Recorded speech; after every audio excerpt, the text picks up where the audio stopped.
diante de Jesus sem saber o que é que viria pela frente. E Jesus olhou e viu que havia ali 6 talhas que os judeus usavam para as purificações, né? Eram talhas para a lavagem das mãos,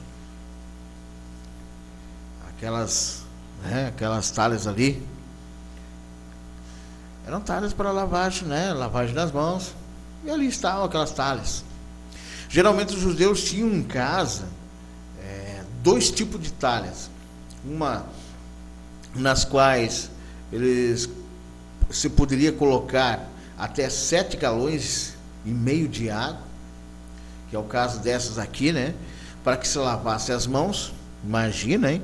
Para que se fizesse as oblações e limpezas rituais do corpo, e também para que se usasse na lavagem de colchões, utensílios e demais objetos que precisariam ser purificados conforme o rito, especialmente o rito conforme o farisaísmo, que queria tudo completamente purificado, como se a água tivesse esse poder de purificação espiritual em si, né? E havia também um outro tipo de talha na qual se poderia colocar cerca de 40 galões de água. E essas eram usadas para o indivíduo tomar o banho inteiro, banho purificatório. Olha isso, Jesus amado. Aí eles entravam e ficavam se lavando todo enquanto faziam suas orações de limpeza. Era um descarrego do que eles estavam trazendo da rua, né? Eles estavam trazendo da rua. E nesse caso, em questão, como eu disse, as talhas são as menores, mas mesmo assim não são tão pequenas. 7,5 galões de água não é pouca coisa para se colocar dentro de uma talha. 6 talhas com aquela capacidade de guardar conteúdo líquido, e ele não hesita quando ele olha e vê aquelas talhas, as purificações, ele disse: pegue. E ora, as talhas eram consideradas sagradas dentro de casa, eram utensílios sacrossantos, equivaliam à pia batismal, né, do templo, hoje da igreja, que ali está, sendo que essa aqui é pequena em relação à quantidade de líquido que aquelas talhas podiam conter. Então, foi um choque, né? Foi um choque.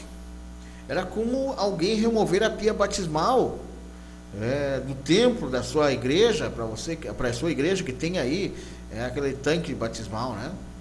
E encher ela com vinho. Agora imagine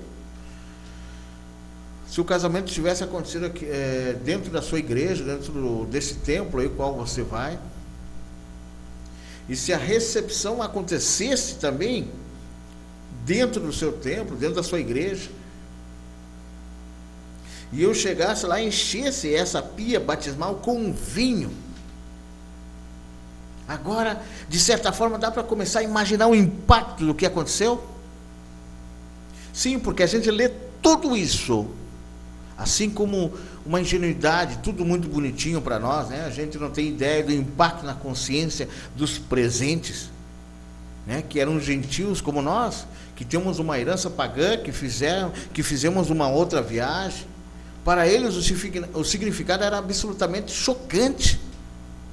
De fato, significava algo profano o que Jesus realizou. Tragam aquelas talhas da purificação, encham-nas de água e depois levem ao mestre Sala. Aí eles foram e fizeram exatamente o que Jesus havia falado, encheram as talhas de água e levaram ao mestre Sala. E o mestre Sala chegou, olhou, e quando olhou, abriu os olhos e viu vinho. E esse aqui é um aspecto interessante, porque esse milagre acontece sem toque, sem declaração de palavra. É um milagre que acontece determinado pelo desejo de Deus. Assim como o casamento. Casamento é instituição do desejo, da vontade, da escolha. Aquele milagre também acontece em conformidade com absoluta propriedade em relação ao momento. E o momento era a celebração do desejo, o momento era a celebração da vontade, o momento era a celebração da escolha. O milagre acontece como escolha de Jesus, vontade, desejo. Ele só deseja que assim seja, e assim é. E aí o mestre Sala prova e diz, né?